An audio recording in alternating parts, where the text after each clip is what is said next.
সবাইকে স্বাগতম আমার আইটি নতুন ভিডিওতে। আজকে আমরা কথা বলবো বিসিএস এবং মরণ ফাঁদ নিয়ে। মানে বিসিএস যে একটি মরণ ফাঁদ সেটা নিয়ে আজকে কথা বলবো। সবাই জানেন আমরা অনার্স পরীক্ষা শেষ করার পর বা বিএসসি ইঞ্জিনিয়ারিং আর এমবিবিএস বা মাস্টার্স পরে শেষ করার পর আমরা বিসিএস পরীক্ষা দিই। প্রথমে সার্কুলার হয়, প্রিলিমিনারি পরীক্ষা দিই, তারপর উত্তীর্ণ হলে বিসিএস রিটার্ন পরীক্ষা দিই, তারপর বিসিএস ভাইবা, তারপর যদি ভাগ্য সহায় থাকে আমার ফাইনাল লিস্ট রেজাল্টে যদি নামটা আসে তারপর আমরা ক্যাডার বলে গণ্য হই। এখন আজকে আমরা ওই সম্বন্ধে নিয়ে কথা বলবো, কিভাবে আপনার বিসিএস আপনাকে ফাঁদে ফেলবে, পিএসসি কিভাবে আপনাকে ফাঁদে ফেলে সেটাই। মনে করেন আপনি প্রথম অনার্স পরীক্ষা দিয়েছেন, সাথে সাথে বিসিএসের সার্কুলারটা হয়ে গেছে, আপনি অ্যাপ্লাই করে ফেললেন। আপনি বিসিএস সম্বন্ধে কি পড়তে হয় না পড়তে হয় জানেন না কিছুই, একদম জিরো থেকে আপনি পরীক্ষা দিলেন, মানে কোনো কিছু না পড়েই আপনি পরীক্ষা দিলেন। যেহেতু আপনি অনার্স করেছেন বা মাস্টার্স করবেন বা করে অনেকেই করেছেন, তাহলে আপনার পড়ার কন্টিনিউটি থাকে। 200টা কোশ্চেন আসবে, আপনি অনায়াসেই যে আপনি মাত্র অনার্স করে গেছেন তাতেই আপনি 60 থেকে 70টা কোশ্চেন আপনি ইজিলি দাগিয়ে ফেলতে পারবেন এবং আপনার হয়েও যাবে। এবং কোশ্চেনগুলো 60 থেকে 70টা কোশ্চেন এমন এমন কমন এবং সহজ আসবে, আপনি মনে করেন বিসিএস অনেক সহজ, অনেক খুবই সহজ, আর একটু যদি পড়ি তাহলে বিসিএসটা হয়ে যাবে। যথারীতি বিসিএসে কাট মার্কস 120, কখনো 115, কখনো 109, যেমন 47তম বিসিএসে মনে হয় 95 কাট মার্কস হবে বা হয়। কত কাট মার্কসের ঠিক আছে তো আমি বলতে পারবো না, এটা হবে। সুতরাং অনেকে ধারণা করে যে আমি যদি আর 3 মাস পড়াশোনা করি তাহলে এমন হয় বিসিএসটা হয়ে যাবে। এইখান থেকে আপনার ফাঁদে ফেলা শুরু হইলো। আপনারা যখন পড়তে বসবেন দেখবেন আপনি 60-70টা অনায়াসে যে কেউ পারবে, কিন্তু পরবর্তী যত 10টা বাড়াবেন, 80 পেতে চান তার জন্য আরও 2 মাস পড়তে হবে, 90 পেতে চান তার জন্য আরও 2 মাস পড়তে হবে, তারপর যদি আপনি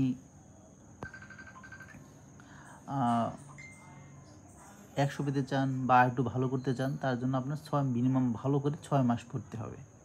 এই যে একটা আসক্তি শুরু হলো, আপনি বিসিএসে কিন্তু পা দিয়ে দিলেন এবং এর শেষ না দেখে পর্যন্ত আপনার ছাড়বেন না। কারণ বিসিএস সমাজে এমন একটা প্রতিষ্ঠিত চাকরি, বিসিএস ক্যাডার হওয়া মানে সমাজের চোখে অন্যরকম একটা চাকরি, সম্মানের চাকরি। আপনার স্ট্যাটাস বাড়বে, সবাই আপনাকে সম্মান করবে, আপনি একটা ডিপার্টমেন্টের উপজেলার একটা হেড হবেন, একটা অফিসের প্রধান হবেন যদি ক্যাডার সার্ভিস হয়। আবার অনেকে নন ক্যাডার সার্ভিসগুলো আছে সেগুলো আপনি অফিসের প্রধান হতে পারবেন, যেমন উপজেলা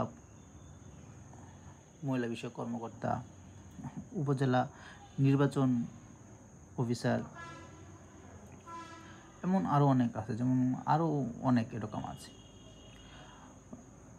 উপজেলা যুব উন্নয়ন কর্মকর্তা, কর্মসংস্থান কর্মকর্তা, তথ্য কর্মকর্তা, এবং অনেক আছে নন ক্যাডার জব। কিন্তু ক্যাডার উপজেলায় হাতে গোনা কয়েকজন।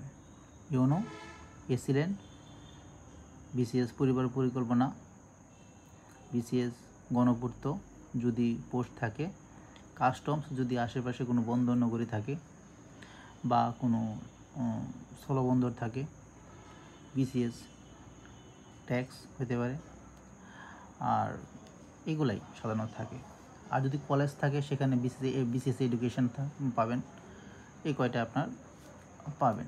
এখান থেকে কিন্তু আপনার আকর্ষণের শুরু। সবাই আপনার স্যারদের সম্মান দিচ্ছে, ইউনোকে সম্মান দিচ্ছে, এসিলেন্টকে সম্মান দিচ্ছে, তো এই থেকে আপনার বিসিএসে আপনিও চেষ্টা করেন বিসিএসের হবেন। এটা সবার ইচ্ছা জাগে, আমারও ইচ্ছা জেগেছিল।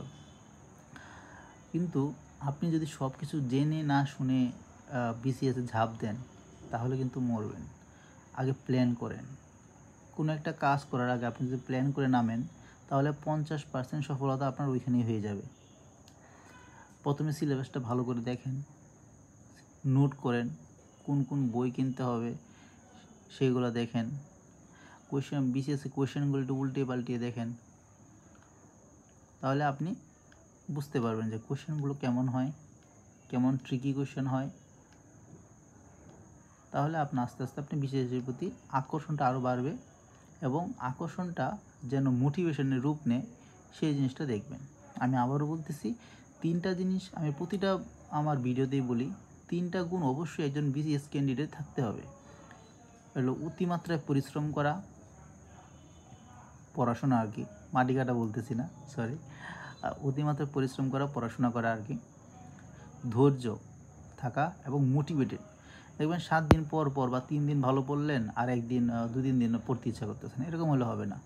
আপনি কেউ বলে আমি তো 12 ঘন্টা পড়ছি, কিন্তু পরের দিন দেখা যাচ্ছে সে 2 ঘন্টা পড়লো না, এটা হবে না। মানে কনসিস্টেন্সি অবশ্যই বজায় রাখতে হবে। প্রতিদিন 8 ঘন্টা পড়েন, প্রতিদিন 6 ঘন্টা পড়েন, প্রতিদিন 10 ঘন্টা পড়েন, কিন্তু এই টাইমটা ঠিক রাখতে হবে। টাইমটার জন্য আকাশ পাতাল পার্থক্য না হয়। একদিন 10 ঘন্টা পড়লেন, একদিন 2 ঘন্টা, এরকম হবে না। একদিন 8 ঘন্টা পড়লেন, একদিন 9 ঘন্টা, একদিন 6 ঘন্টা, একদিন 5 ঘন্টা, একদিন 8 ঘন্টা, আবার 10 ঘন্টা, এরকম কনসিস্টেন্সি অবশ্যই থাকতে হবে। নাহলে আপনার আস্তে আস্তে আপনি অন্য কিছুতে অ্যাট্রাক্ট হয়ে যাবেন, অ্যাট্রাকশান জন্ম হবে, আপনার মন অন্যদিকে ধাবিত হবে, সেখান থেকে আবার বিসিএসের প্রতি ফিরিয়ে নিয়ে আসতে হবে, আবার পড়াশোনায় মনটা বসাইতে হবে, আবার সময় নষ্ট হবে। তাই বলতেছি, আপনার পড়ার টেবিলের সামনে এমন অনেকগুলো জিনিস রাখবেন যাতে আপনার সেলফ মোটিভেশন হয়। সেলফ মোটিভেশন বলতে আপনি কি হতে যাচ্ছেন, ক্যাডার হওয়ার পরে আপনার কেমন লাগবে সেটা লিখে রাখতে পারবেন। বিসিএস ক্যাডার হব, এটা লিখে রাখতে পারবেন। আপনার নামে আলাদা একটা নেম প্লেট বানিয়ে রাখতে পারবেন ক্যাডারের, না আমার ক্যাডার হলে এরকম লাগবে আমাকে, এরকম করতে পারেন। বা আপনি যাকে বেশি পছন্দ করেন তার ছবি টাঙায় রাখতে পারবেন। না অনেকে পুলিশ পছন্দ, ঠিক আছে, পুলিশের একটা ইউনিফর্ম বানানোর কথা বলতেছি না, সরি, আপনার এটা ছবি রেখে দিলেন, আপনি তার আদর্শে চলবেন, আপনি এরকম হতে চান, এরকম করে দিতে পারেন। আবার আপনি ইউন হতে চান, আপনি বিশেষ পড়াশোনা যেতে চান, সুতরাং তাহলে ওইভাবে আপনার রেখে দিলে আবার কী হবে, আপনার যখন পড়তে পড়তে খুব কষ্ট লাগবে, তখন ভালো লাগতেছে না, তখন যখন তার দিকে তাকাবেন, ওই আপনার ড্রিমের দিকে থাকবেন, আপনার স্বপ্নের দিকে তাকাবেন, তখন অটোমেটিকলি আপনার মোটিভেট হয়ে যাবেন, সময়টা নষ্ট হবে না, আপনি ভালো করবেন। আর আমাদের যারা বিসিএস মানে পছন্দ, বা অনেক দেখবেন এমন অনেক সময় হবে আপনার, যেটা আমার হয়েছে, আমি কিছু শেয়ার করি আপনাদের সাথে, হয়তো কমন পড়ে যেতে পারে, আবার কমন নাও পড়তে পারে, বা এমনও হতে পারে কিছুদিন পরে আপনার সাথে আমার সিচুয়েশনটা কমন পড়ে যাবে। আমার এমন অনেক রাত গিয়েছে, আমি ঘুমের ভিতরে এমন স্বপ্ন দেখেছি যে আমি পারি, কিন্তু আমি লিখে আসতে পারতেছি না, আমার দম বন্ধ হয়ে আসতেছে, আমি শীতের দিন আমি ঘামতেছি, আমি সময় চলে যাচ্ছে, আমি লিখতে পারতেছি না। 10টা প্রশ্ন দেওয়ার কথা, আমি 5টা প্রশ্ন শেষ করে আর সময় পাচ্ছি না, কিন্তু সময় আমার চলে যাচ্ছে, আর হাতে আছে 6 মিনিট, হঠাৎ করে ঘুমটা ভেঙে যায়। এরকম হবে। আবার এমনও হবে, আপনার প্রিলিমিনারি আপনি সব পারেন, কিন্তু হঠাৎ করে এটা ভুল করে ফেলছেন, আপনার ঘুমের ভিতরে চিৎকার করে উঠবেন বা ঘুমটা ভেঙে যাবে। তাহলে এরকম যদি স্বপ্ন আসে, তাহলে বুঝবেন আপনি সঠিক পথে আছেন, সঠিক লাইনে আছেন, এবং আপনার সাফল্য খুব কাছাকাছি। এটা কারোর সাথে মিলতেও পারে, নাও মিলতে পারে, কিন্তু আমার সাথে জিনিসটা হয়েছে। এটা বিশেষ একটা স্বপ্নের নাম, স্বপ্নটাকে ধরে রাখুন। তবে অবশ্যই আমি বলবো, বর্তমান সমাজে অবশ্যই আপনার প্ল্যান এ এবং প্ল্যান বি দুইটা রেডি করে রাখতে হবে।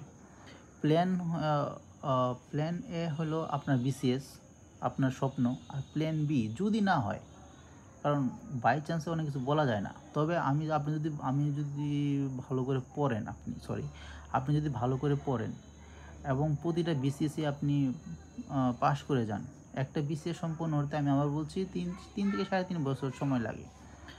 তারপরও এখন বর্তমান সরকার এটা 1 বছর নামিয়ে আনার প্ল্যান করতেছে, সেটা খুবই ভালো। বিসিএসসি মেইন যে সমস্যাটা, সেটা খাতা, রিটেনের খাতা দেখতে প্রচুর সময় লাগে। এটাই সময়টাই এখানে প্রচুর চলে যায়, প্রায় 6 থেকে 7 মাস সময় লেগে যায়। এখন হয়তো নতুন একটা নিয়ম করছে, টিচাররা পিএসসিতে এসে বসে খাতা দেখবে এবং খাতা 3 দিন বা 4 দিনের ভিতরে শেষ হয়ে যাবে প্রতিটা সাবজেক্ট, এরকম আর কি। তাহলে এরকম হলে খুব ভালো, 1 মাসের প্রতি খাতাগুলো দেখা শেষ হয়ে যায়, তাহলে আপনাদের বিসিএসসির র্যাঙ্কটা অনেক কমে যাবে, যে ইন্ডিয়াতে বা অন্যান্য দেশে হয়। ইন্ডিয়াতে কিন্তু প্রতি বছরই একটা একটা করে বিসিএস প্রথমে শুরু হয়, সে বছর শেষে সে জয়েন করে ফেলে। কিন্তু আমাদের দেশে এরকম হয় না, একটু ব্যতিক্রম। আমি অ্যাজ ইউজুয়ালের কথাই বলতেছি। যদি এই সমস্যাটার সমাধান না হয়, ধরলাম আপনারটা বিসিএস 4 বছর সময় লাগে, তারপরও মনে করেন আপনি 40তম বিসিএস দিলেন, 40তম রিটার্ন দিতে দিতে আপনি 41 প্রিলির সময় চলে আসবে।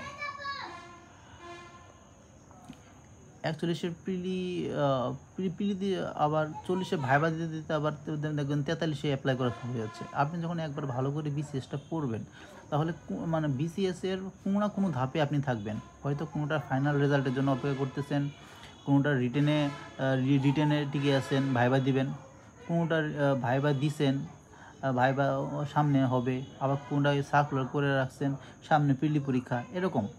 মানে আপনার মানে হতাশ হওয়ার কোনো কারণ নেই। এই 4 বছর শুধু একটা বিসিএস না, এই 4 বছর আপনি 4টা বিসিএস দেবেন এবং 4টা বিসিএস যদি টিকতে পারেন, বিসিএসে কোনো না কোনো ধাপে আপনি থাকবেন। সুতরাং আপনার সাফল্য নিশ্চিত। একটা নন ক্যাডার চাকরি হলেও আপনি পাবেন।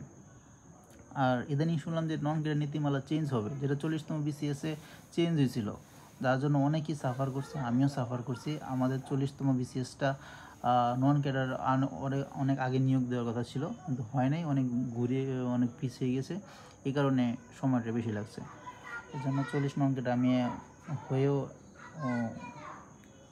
আর করতে পারি নাই, আমি জবে জয়েন করতে পারিনি। 40তম ক্যাডার হওয়ার পরে আমি 40 নন ক্যাডার হওয়ার পরে আমি 41 ক্যাডার হয়ে গেছি, সুতরাং আর 40 নন ক্যাডার জয়েন করা হয়নি, সরাসরি আমি 41 জয়েন করেছি। তাই বলতেছি যে শত ব্যস্ততা থাকবে, শত প্রতিকূল পরিবেশ থাকবে, আপনার আশেপাশে অনেক গোলাপ ফুল দেখতে যেমন সুন্দর হয়, কিন্তু তার কাটার আঘাত পেয়ে আপনাকে গোলাপটা অর্জন করতে হবে। আপনি এমনি এমনি কেউ আপনাকে গোলাপ দিয়ে দেবে না। আপনি কল্পনা করেন, আপনি একজন কৃষক, কত কষ্ট করে আপনি জমি চাষ করতেছেন, তারপরে আপনি বীজ লাগাচ্ছেন, সেখান থেকে উঠে যখন ধানটা হবে, সেই ধানটা খেতে যে স্বাদ লাগবে, যে তৃপ্তিটা হবে, সেই তৃপ্তিটা আপনি যে চালটা কিনে খান, সেই তৃপ্তিটা হবে না। তার মানে এই হলো, আপনি নিজে পড়বেন, নিজে নোট তৈরি করবেন, নিজের টেকনিকগুলো নিজে ফলো করবেন, নিজের টেকনিক বানাবেন, অন্যের টেকনিক ফলো করবেন, কিন্তু অন্য সব টেকনিক মিলিয়ে আপনার জুৎসই, আপনার মন যে টেকনিকটা মেনে নেবে, আপনি নিজের মতো করে সেই টেকনিকে ভেঙে চড়ে নিজের কত মনে করে বানাবেন। বানানোর পরে আপনি সেই টেকনিকটাই ফলো করবেন, তাহলেই আপনার সাফল্য আসবে।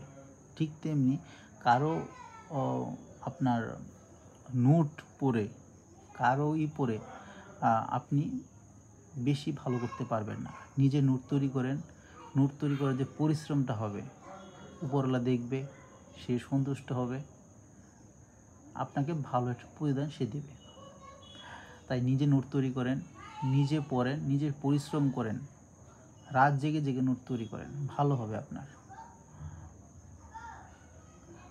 অনেক রাত তো আমরা খেলা দেখি কাটিয়ে দিই, কয়েকটা রাত বিসিএসের জন্য কাটালেন, সমস্যা তো হবে না কিছু। অনেক কথা বলছি, অনেক সময় আপনাদের নষ্ট করা হলো। মাঝে মাঝে এরকম কিছু কথা বলবো, কিছু কথা শেয়ার করব। আসলে কি, কথা শেয়ার, অনেক কথাই করা যায়, শেয়ার করা, কিন্তু সরকারি কর্মকর্তা হয়ে অনেক কথাই বলা যায় না, শেয়ার করা যায় না। আমাদের অনেক বাইন্ডিংস থাকে, আইনের বেড়াজালে আমরা হাত বাঁধা। তারপরও চেষ্টা করব, আপনাদের যদি কোনো কিছু জানার থাকে আমাকে জানাবেন, আমি সেগুলা বলার চেষ্টা করব, নিজের অভিজ্ঞতা থেকে উত্তর দেওয়ার চেষ্টা করব। যেটা জানাতে পারবো না সেটা আমি বলে দেবো, আমি সরি এটা বলতে পারছি না। আমার কথাগুলো যদি ভালো লেগে থাকে কানে নেবেন, আর ভালো না লেগে থাকে কোথায় কোনো ভুল ত্রুটি হইলে আমাকে জানাবেন, আমি চেষ্টা করবো আমার ভুল ত্রুটিগুলো শুধরে নেওয়ার। ধন্যবাদ।